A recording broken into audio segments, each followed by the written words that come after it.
Lorsqu'on porte des lunettes, les yeux peuvent s'effacer derrière les verres. Je vous montre deux façons de les maquiller pour que le cadre de la monture leur amène toute l'attention. Le secret est dans le trait noir. Je vais me centrer sur le maquillage des yeux, donc une fois fini le teint, on applique une base à paupières afin que les fards tiennent toute la journée. On pose une touche de produit sur chaque paupière et on l'estompe au doigt.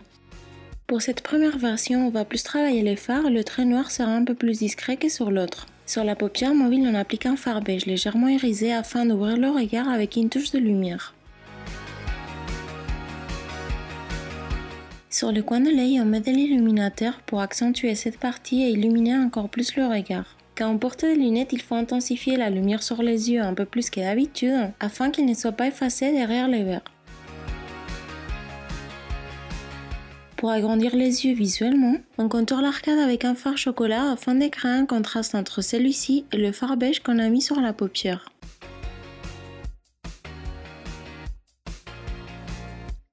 On l'applique également sur la fin de la paupière inférieure pour intensifier cette partie et donner plus de profondeur aux yeux. Avec un pinceau assez gros et arrondi, on estompe le bord du fard chocolat afin de le dégrader.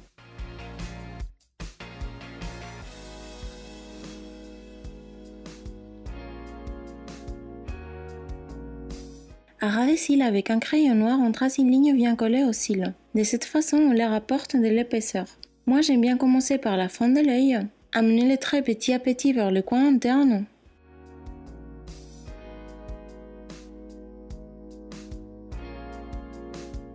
remplir l'intérieur de la paupière et appliquer le crayon également entre les cils pour réussir un trait 100% noir. Pour finir, j'égalise les possibles imperfections de la partie du haut du trait.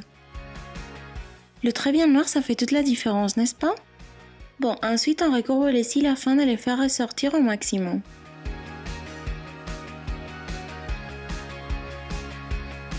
On applique le mascara en insistant à la racine pour bien les courber.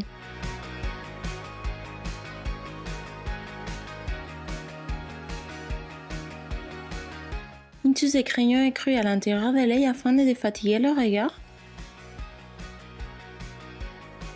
Et voilà, la première option est prête. Pour la deuxième version, on va travailler moins les fards et laisser tous les protagonismes au trait noir. Une fois appliqué la base à paupières, on met un fard beige mat si possible pour que ça ressemble à la vraie couleur de la paupière. Si on a la pommade, au lieu de mettre un fard beige, on met celui qui se rapproche le plus de son teint.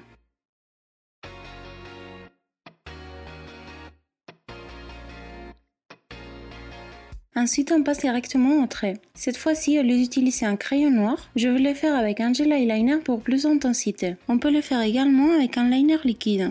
Différemment de tout à l'heure, je ne veux faire le trait de liner que sur la fin de l'œil pour mettre en avant cette partie. Avec l'œil ouvert, on fait une marque dans le prolongement du trait imaginaire partant de la fin de la paupière inférieure, c'est-à-dire comme ça.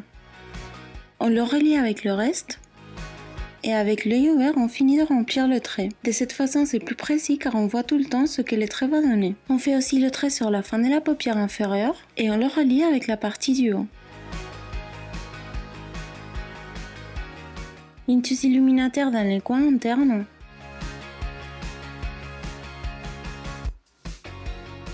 Sans oublier le recourbe-cils.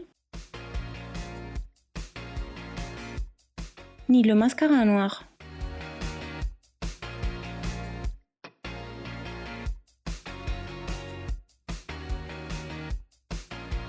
Et pour finir, le crayon écru. Si vous tachez la paupière avec le mascara comme il m'est arrivé, une fois qu'il sera sec, on passe un coton-tige doucement et il tombera sans abîmer les fards. Voilà le deuxième make-up fini.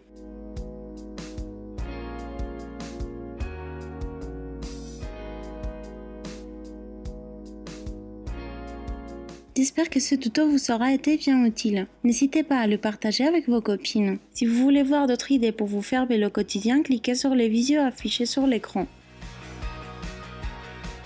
Pour plus d'idées beauté et les petites choses du quotidien, visite mon blog Secrets des coquettes. Suis-moi sur Facebook, Twitter et Instagram pour plus d'actualités tous les jours. Les liens sont dans la barre d'infos. À vendredi prochain les coquettes.